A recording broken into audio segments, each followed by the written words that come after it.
For over 25 years, Home Instead has helped seniors stay home. Now, staying home isn't just staying in the place they love. It's staying safe. Home Instead. To us, it's personal.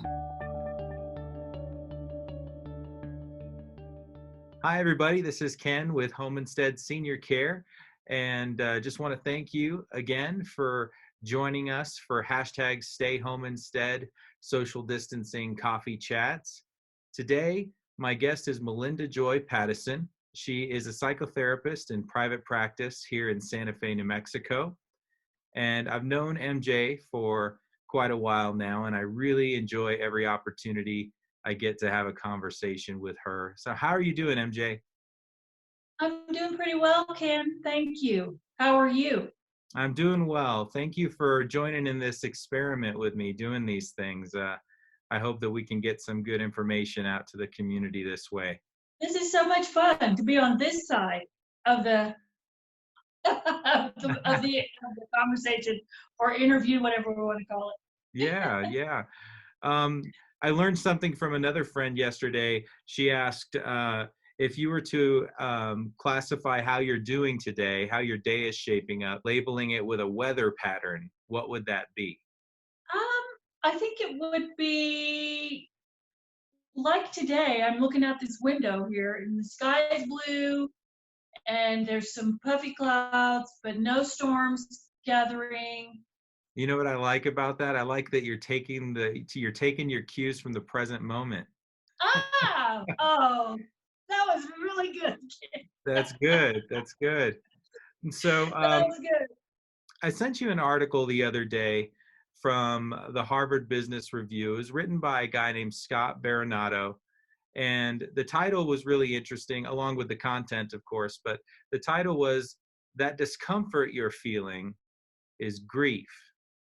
And Mhm. I thought that was just interesting to put a label on what a lot of us are probably feeling during this time of social distancing and dealing with COVID-19. And so Mhm. I thought we might talk a little bit today about grief and about how it's affecting people during this time, and maybe how we can offer maybe some positive types of coping mechanisms.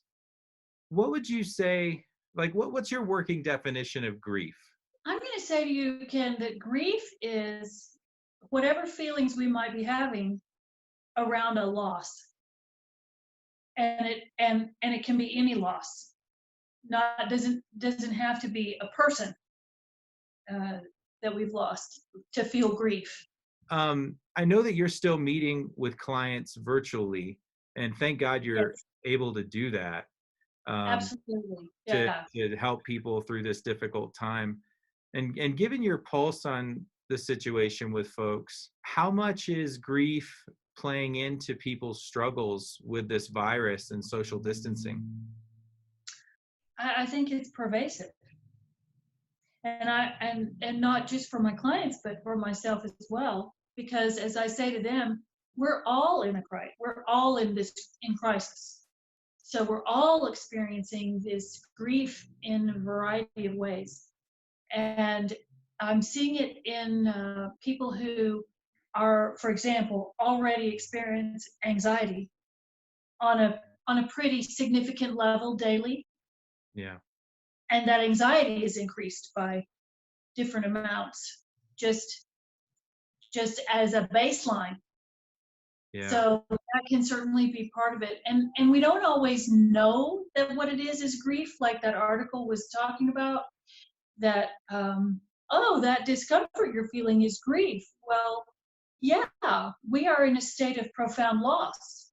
Yeah, and I will link that article in the show notes so that people can read it as well. Um, I know we don't really know at this point what our new normal is going to be, but that's a phrase that we hear thrown around a lot right now.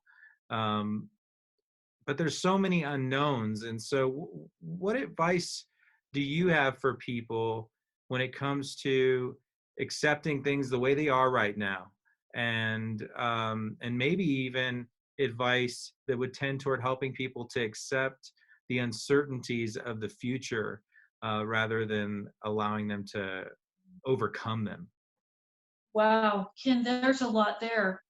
And one thing I would say is something that I've been starting to say to my clients just this week, actually, is that we each as individuals have to find our own way back into the stream, Mm.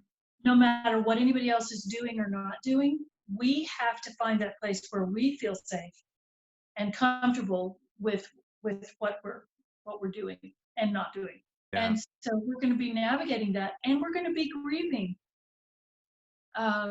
in various ways. And it's so important to acknowledge the feelings that are coming up and not just push them aside. It's normal, Um, right?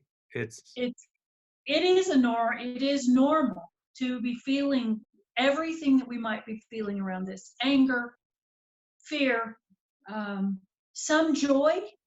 Well, when I look outside and I see the birds doing what they're meant to be doing this time of year, I experience joy in the midst of this grieving. And I am also grieving the loss of physical contact with people, that yeah. sort of thing. And so what are some of the specific tools that you're giving folks to help them to cope? It is so individually based. I don't have like a cookie cutter sort of recipe, Yeah. except for the part where I am very present and listening to my clients. But generally, I say to them during this time, I have been very consistent in saying to them, your most important job right now is to take very good care of yourself, to be very kind to yourself, practicing self-compassion, and just doing a lot of self-care around that. And that will then emanate outward to the people that are around you. And that it's important to get plenty of sleep. It's important to be feeding yourself well. And of course, I'm going to say that everybody, it's not the time to be without support. And I certainly recommend therapeutic support from a psychotherapist. Yeah. So with that, tell the folks how they can get in touch with you.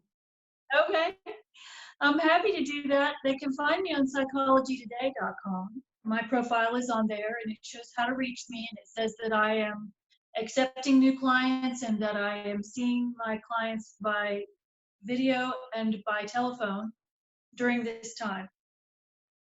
Awesome. I really, really appreciate your time taking the time out of your morning to sit with me and chat.